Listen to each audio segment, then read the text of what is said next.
We are reading in the book Charming After 5, the comedic romance novel, and we are in chapter 19. Finn is once again sitting in a booth at Joey's. She really can't explain why she loves this place. There is such a nice feel about it all of a sudden. Plus, it's convenient, since she has to stay in town most evenings waiting for her sister to finish work so she can drive her home. It's just the right place. Quinn hates taking taxis, but also hates driving, both reasons for buying her sister the car. Finn wishes her sister wasn't so much of a workaholic, getting up early and staying in town late. It's really getting old and tiring for Finn. But it's all part of the deal that she has, and she has to follow through at her end. And she has already been informed that she is needed to fill in again tomorrow morning at the office. Finn is determined to find out why Quinn keeps taking all those days off. She is also determined that she will not make any more trouble for Quinn at work this next time. She won't leave the office for anything during her few hours there in the morning. If the board wants a meeting, they will have to wait. She'll play sick or something. Now to sit here until Quinn is ready to go home, she thinks. Part of her hopes is that Jonathan does come in tonight, but the more loyal side to her sister hopes that he doesn't. She's afraid that the more she sees him, the harder it will be to keep from spilling all the secrets. Jonathan immediately notices the redhead when he first steps inside.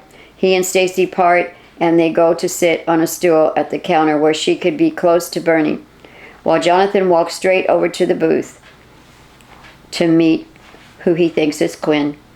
He motions to the seat across from her, and she nods. She smiles broadly and acts like she's been waiting for him to get there. And actually, Finn has. He immediately put her at ease by his demeanor because she put him at ease by her demeanor. After a bit of small talk about the weather and whether they are each hungry, they order food. Jonathan keeps looking over his shoulder, though. Finn asks, "Are you expecting someone?" "No, I just thought that since you usually have an entourage who rushes up to you every time you're in here, they should be coming in the door about this time tonight as well. And I think I'd like to meet them." But Jonathan's lying. He's only being polite. "Oh, not tonight. They went somewhere else for the evening. An art exhibit, I think. I begged off." "Not on my account, I hope." Jonathan lies again. "On your account?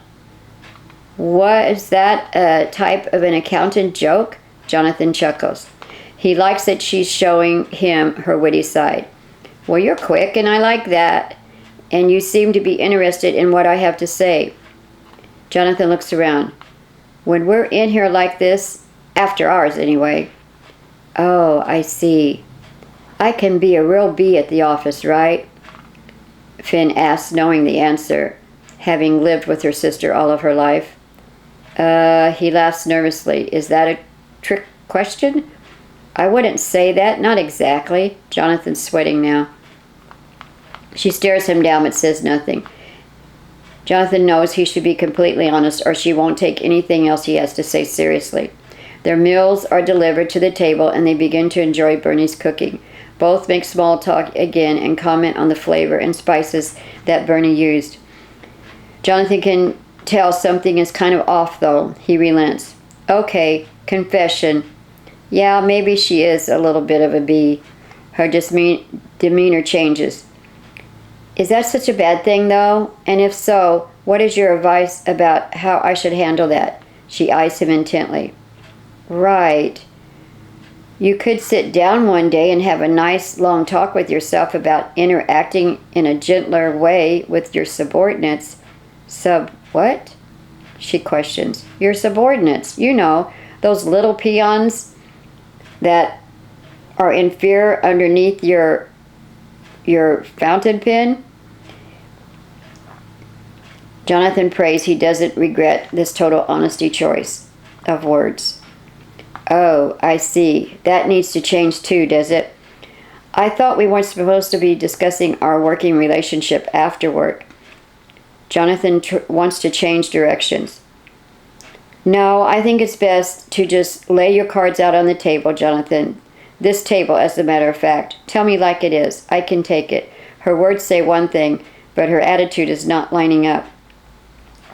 Jonathan looks around again. He wonders if she has a problem with him being with her there after all. She stares straight at him, waiting. But then she says, "Tell me everything that is horrible about working with the Miss Quinn Herald." Okay, so he reiterates, "You really want to know how your subordinates feel about your way of running the office?" "Do you?" "I really do, John. And how do you personally feel about working with me?" she inquires.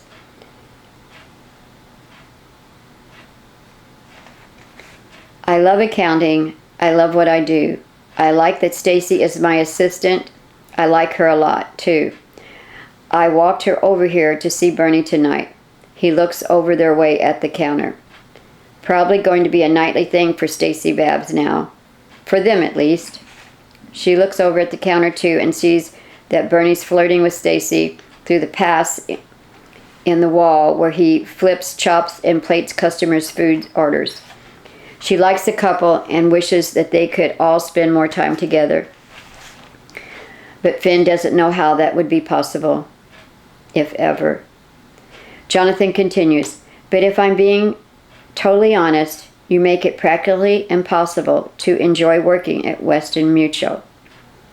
From day one, you have made me feel like I am on my way out and I'm in a constant battle just to prove myself and keep my job. I feel as though you already made up your mind and there's no chance I can change it and I should start looking for another job." Jonathan is surprised that he has declared his honest feelings. "You know, I've never met a guy who's been so brutally honest to me," Finn observes, but she knows that he thinks he's talking to Quinn. "Usually people cower and clam up when talking to Accounting Vice President Quinn Herald, and you're not afraid of me at all."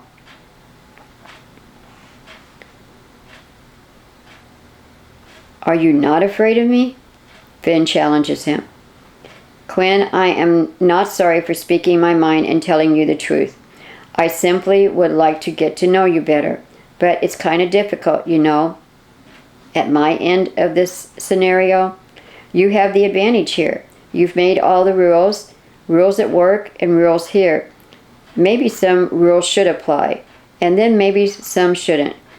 It's not necessary to maneuver through such a maze. And it's not easy for me, don't you see? Well, maybe it's best if we..." Finn's voice sounds cool and aloof, as if she's acting like Quinn more than she has all night so far. "And here she comes. The cranky Quinn. Just when I think I'm starting to get to know the real you, this tough woman act comes out again. I wish you would realize that life is more than business and more than your position at Westin Mutual and more than having this life where you are one way at work and a totally different way after work. It won't make you a bad boss to be approachable and to get along with your coworkers." Jonathan has probably sealed his fate, but he has to say something. "You will see that they will be more productive and perform their jobs even better, which can only reflect good on you as the vice president of our 5th floor." Finn is speechless, but Quinn wouldn't be, so she has to say something. I think I need to be going now. Good night, Jonathan. I'll see you tomorrow morning." Sadly, she picks up her purse and leaves. Wow, that's the first time she acknowledged that we would see each other at work, and she didn't fire me on the spot for being so forward. Maybe, possibly, we are making progress. Jonathan actually feels like there might be some hope after all. Chapter 20. Monday morning started bad for Quinn. She should have had a wonderful weekend. Things are on track with the Mr. Waters plan. Finn did not miss anything up filling in for her while she was out of the office, and Friday's morning's meeting with Joseph went great.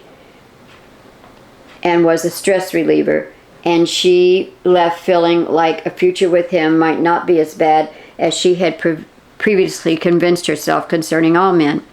The downsides to it would be revealing this side of her life to her sister, and she wasn't sure she could ever do that. But she wants to tell someone. She never thought she would be the one to sneak around and hide her lover. That seems more akin to Finn's personality. And she definitely has to sneak around. Finn is always at the restaurant, so even actual business meetings have to be held elsewhere and at odd hours, and that is interfering with her day job. Quinn is in a dilemma. It's a paradox for her. Now Joseph is implying that he wants more of a relationship, and she really doesn't know what to do. This is not like her to waver and be indecisive, but he's pressing her. At work, she is in charge, and she makes all the rules. She knows what she wants and gets it. But with Joseph, she turns into someone else, someone more like Finn, and it kind of infuriates her to be that way. All of this confusion and indecision and sneaking around has her in a foul mood today. Look out, 5th floor. It's time to get to work. The street is quiet. Jonathan and Stacy make their way to the restaurant to unwind for the day. He sighs. Stacy looks at him and sees the sweat bead up on his brow, but doesn't say a word. Bernie sees them enter, and he had been watching for them for a while. It's now 5:45. Bernie can see that John is anxious about seeing Quinn. He's looking around. He and Stacy give one another a knowing glance and smile. They both believe Jonathan cannot keep up his relationship with Quinn if it keeps causing him so much stress. The on-again, off-again attitude of Miss Herald is obviously tearing Jonathan up inside. Burns motioned them both to come over. Stacy leans across the bar. She is absolutely a tyrant. She was today, Burns. Her old self. A horrible way to start a week. Something set her off, and she made it known that she hated the very sight of everyone today, including Jonathan. Bernie nods and taps John on the shoulder. Haven't seen her. Sorry, man. Kept your sandwich warm, though. Bernie smiles at Stacy. Hey there. What did you want to eat again? Just kidding. Here you go, Stace. Thanks, Burns. I'm going to sit down over here and observe you two from afar. Jonathan, you can join me if you want to. Stacy grabs her food and begins to walk over to another place to sit down. Jonathan isn't even listening. Stacy looks back and motions for him to follow her. You okay, Jonathan? I'm just going home. I'll see you later. Bye, you two. Jonathan grumbles as he goes out. Okay, sure, Stacy says, hating to see him be this way. Jonathan exits the restaurant and heads to the corner. He sees two women across the street. Both are redheads. The women are arguing outside the office building where he works. Their backs are to him, and he wishes they'd just turn around. He wonders if he should cross the street to see if one of them is Quinn. Maybe I should call Stacy and see what she thinks. He reaches for his phone and can't find it in his jacket pocket. Then he remembers he put it in his briefcase as an afterthought when he was leaving the office. He opens it and retrieves the phone. When he looks up again, the two women are gone. Jonathan hurries back into the restaurant. Bernie sees him standing there and wonders what's wrong. Jonathan is all wide-eyed. Bernie, something strange just happened. Either I'm going crazy over this girl and seeing double, or would really like to chat with you about your love life right now, John, but we're slammed right now. Sorry. He really wasn't that slammed. He was getting tired of hearing about the two sides of Quinn Herald. He thinks he gave John the wrong advice to try to get close to her. And now he needs to tell him to just run away. Deflated and curious, Jonathan decides to eat his food there after all. He doesn't go and sit with Stacy, though. She is on her phone, and the booth she is at doesn't have a good view of the sidewalk outside the front doors. He wants to see Quinn through the glass doors before she comes in. Maybe she will be with the other redhead, and he'll know that he's not losing his mind. It seems like an eternity passes, but eventually she does come through the door of the restaurant. She looks around, sees Jonathan, smiles weakly, and gives him a little wave. He's suspicious that she was not actually looking at him, but for her group of friends, and he just can't be sure. Maybe she did want to see him there that night. He decides not to say anything about what he just saw in front of the office building across the street. At this point, he's not even sure what he has seen. She comes right over and sits down across from him in the booth. "Hello," she addresses him. "What a day, right? Busy, busy, right?" He tests to see which personality he's talking with tonight. "That looks really good." "You're in here later than usual, though." Finn ignores the hint of office talk. Jonathan wonders if she's stalled, hoping he would be gone by the time she arrived. "Yep, how are you doing this evening?" "I'm fine, and you?" She continues with the social politeness that seems to be the pattern right now. "I'm great." His feigned enthusiasm seems lost on her tonight as well. If they were at work, she would have snapped about sarcasm not being very well received here, Mr. Waters, he thinks to himself. Jonathan jokes, "You are here a lot at Joey's, I mean. Do you own stock in this restaurant or something?" "No, nothing like that." Finn obviously can't tell him the real reason she hangs out there waiting for her sister to get off work. "I just like it here. Close to work and all. It's convenient." She covers for herself. There is dead silence between them for a few minutes. Jonathan decides he has to see where she's at with him. He glances back to see Stacy spying at them from her vantage point. She ducks down a little more, sipping on her straw. It pops up out of the glass and flings soda in her face. He smiles and almost laughs. Finn has been debating how to act the next time that she saw him. She is torn between following the deal she made with her sister or following her heart. Either way, it could be trouble for her. So, do I disappoint Quinn or my heart, she thinks to herself. She says, "John, would you like to go somewhere with me tonight?" "With you?" "Okay, but are you sure you can tolerate me this evening? I mean, I am the same person that I was earlier today in my office." I won't say where that was or what set you off, since I'm not allowed to talk about our interactions there, you know. She again ignores him, determined not to talk about office matters. "Do you want to go out tonight, John, or not? Do you have your car?" Finn gets a little nervous. She can't tell him that Quinn was furious with her and demanded to be taken home right away, but she wanted to remain in town. Quinn was not happy about having to drive herself at home all the way home. I lent my car out to someone else. Plus, we won't need my car. It's not far, and it's nice outside, so we can walk." "I don't really want to walk tonight. I'll call us a cab," Jonathan offers. "Okay, that will work too." Finn is glad he didn't press the car issue any more than that. "No problem. Ready to go?" Jonathan is excited that she actually wants to spend time with him, but is very cautious that this could be a trap. She was so cruel to him today, but she was cruel to everyone. She is really committed to not showing him any favoritism at work, and he has got that message loud and clear. In fact, she is so good that anyone witnessing their interactions would think she actually hates Jonathan. It's not far from Joey's bistro to where she is taking him. The cab pulls up to a club. He turns and looks at her. "Here? On a Monday? Doesn't feel right somehow." "It's just drinks tonight," she says, very businesslike. "Oh, okay, I guess." Jonathan is still very confused by her odd behavior. They go inside and find a table. He orders drinks for them, remembering what she likes from their date. A slow dance plays in the background. Only a few couples are out on the dance floor, and only a few more are seated at tables. The music is not very loud. It's soft music, but he leans in closer to her to hear what she's saying.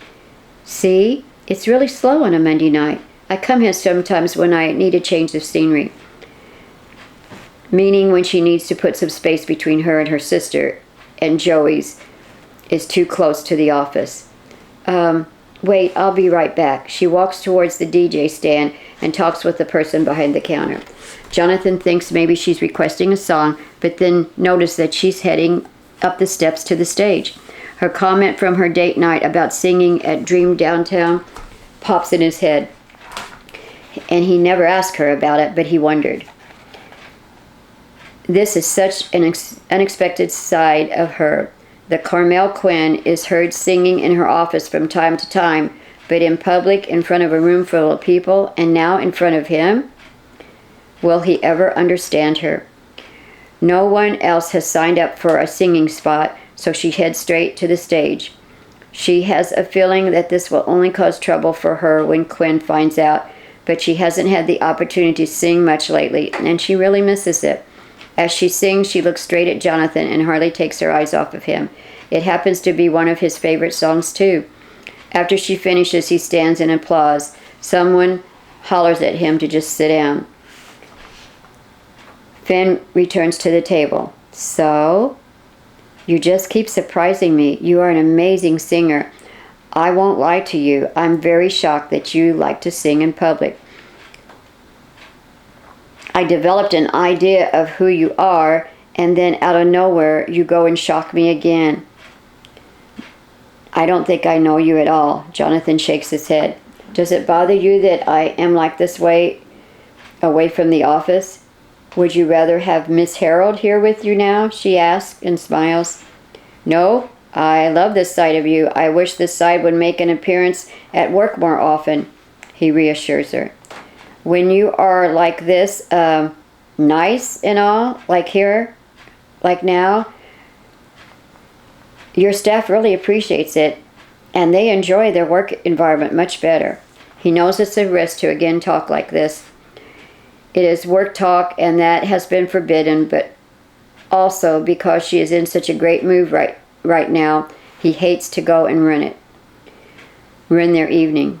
She says nothing. She just stands, takes his hand, and leads him to the dance floor. They dance to several tunes, old and new, slow and fast. She is really falling for him, and it scares her. What is she going to do about her sister? Finn breaks away. John, I think I need some air. Jonathan takes her arm, and they walk outside into the cool night air. They sit for a while on a bench down a ways from the club. Jonathan grabs her hand, just being playful. He is looking for ink stains, but only notices paint under her nails and rings on her fingers. He hadn't noticed so many rings on her hands at the office.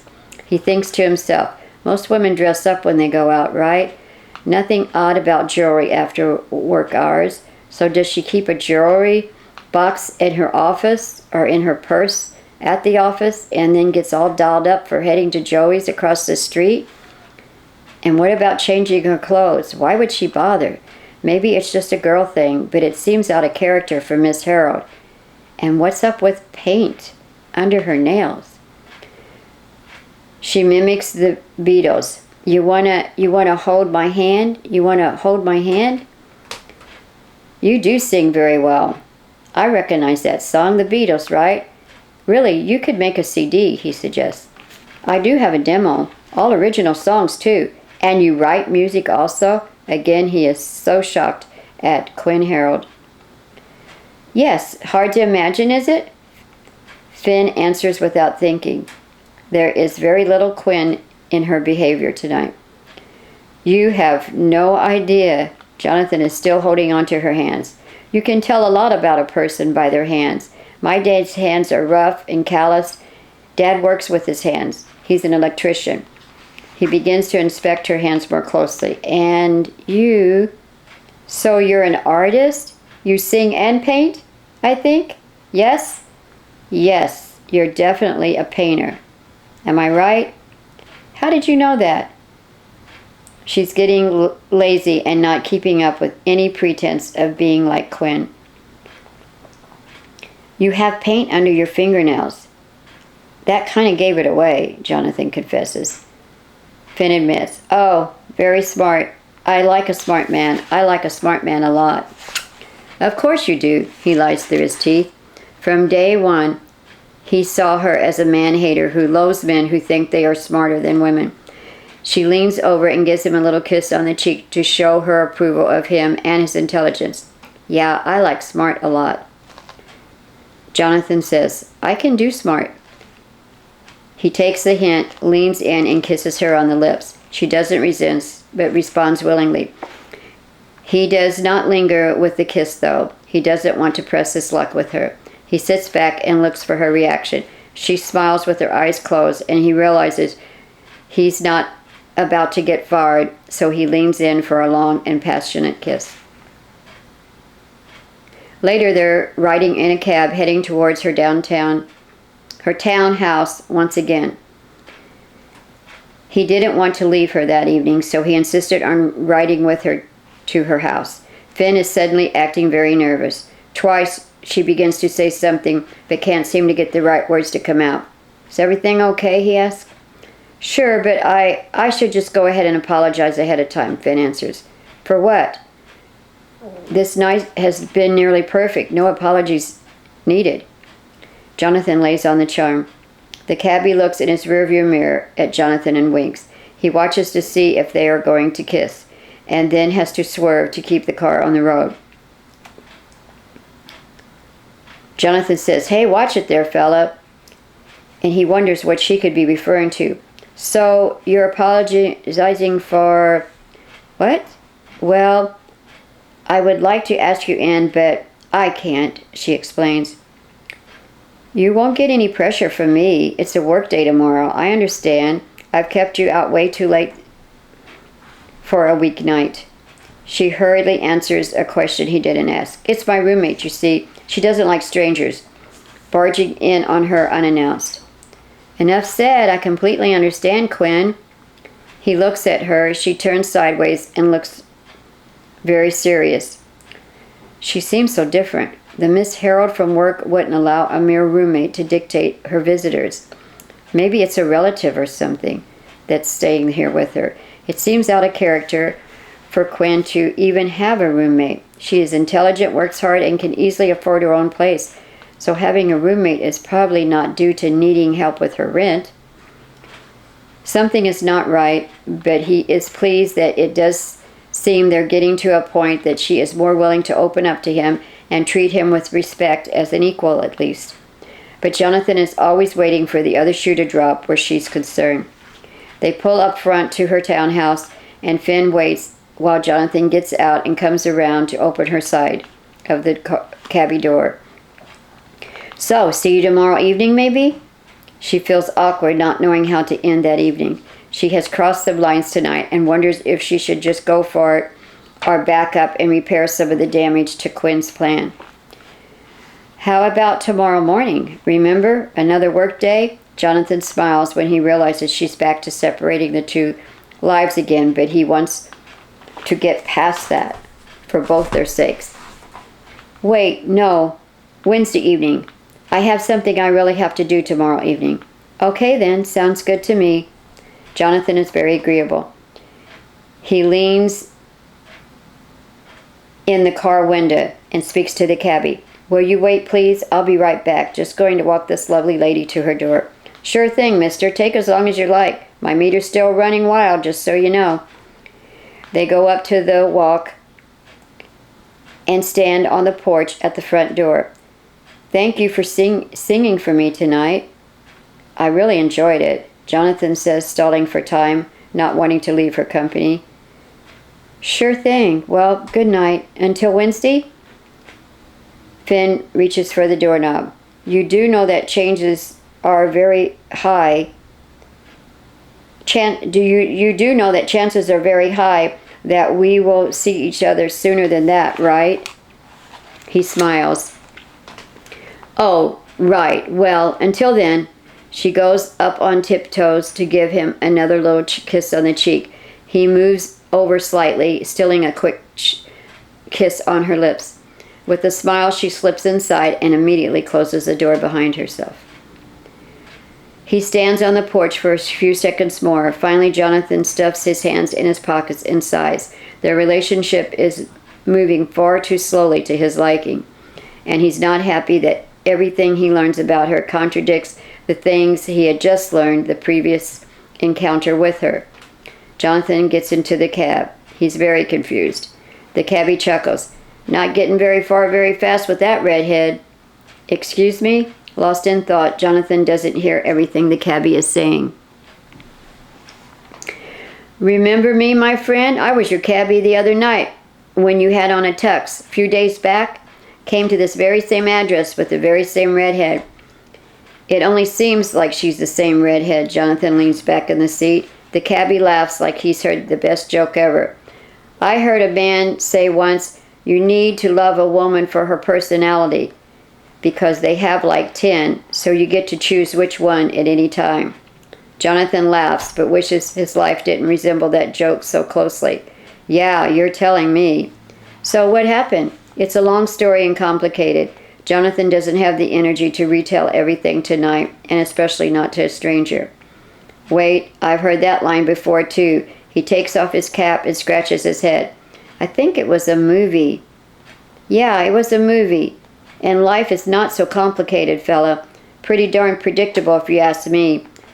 The cabbie has answered Jonathan even though he hadn't asked for any response.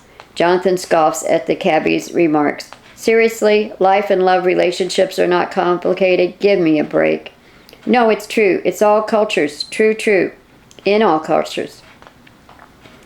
For you Americans, for me, for everyone, life and love take the same routes along the same roads. No matter what country you live in, the cabbie continues. I would disagree, but I have my own things to sort out right now, not the whole world's problems on love and life. The cabbie makes a tis-tis sound. Yeah, I remember you very well, and yeah, this girl does her moves at a snail's pace. To still be shut out at her front door is not a very good thing, my man. Do you have breathing problems, my friend? Excuse me? Breathing problems? Yes, breathing is not very good, so maybe you should gargle or use a mint or something. The cabbie clearly hasn't learned the proper cliches or expressions of the American Western culture. No, I don't think I have bad breath. I don't think that's a problem here. But thanks for the advice. I will try to remember to use a mint just in case. Want to know something else about that redhead, the cabbie offers? If I recall correctly, when driving me home the other time, you stated that you keep your eyes, ears, and mouth shut, and you offered no more advice than that. Jonathan reminds the cabbie. Good memory, and that is one surefire way to impress a woman. Though you do look like a person who needs a lot of advice, my friend. But I have information, I have insight, and it's all free. Not the cab ride, though, mind you, but the insight, that's free. Okay, what insight do you have for a lonely fellow who's madly in love with a crazy redhead female? Jonathan sighs. You got anything for that scenario? The cabbie reassures Jonathan. The only thing I can tell you is that she is into you. Could not take her eyeballs off of you and did not want to either. She likes you, so don't give up on this one. For someone having his eyes closed, you sure know something about my girl's eyes. Jonathan teases him about the improper word usage.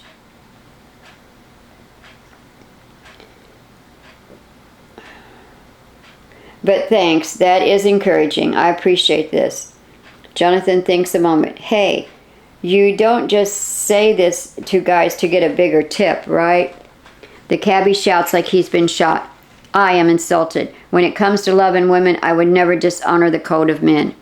The code of men? Yes, the code of all men, all over the world.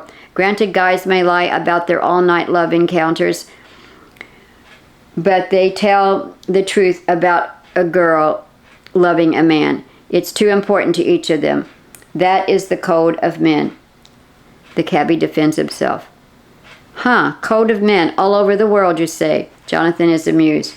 Yes, the whole world over. The men know true love when we stand back and observe a woman with another man. Now, odd as it may seem to you, we may not know it for sure in our own personal relationships. And that makes all my points. We have to rely on other men to tell us. They observe from afar, so we tell them. Thanks, good to hear. Really it is, Jonathan sighs. Would you remind me in the morning when I have to face her at work? That will be when I really need to remember your insight. Like a light switch, that one is, huh? One evening, but then switched off in the morning? Yeah, Jonathan confirms his assumptions. You got it. A paradox you are caught in the middle of, my son. Sad thing, too. Well, cheer up. It could be worse. If she was your boss, then that would be like your American double jeopardy, as they say.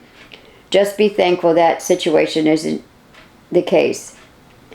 Sir, you don't even know how right you are, Jonathan sighs. We're ending with chapter 20, and we'll continue with chapter 21 in the romance novel Charming After 5 in our next audio reading.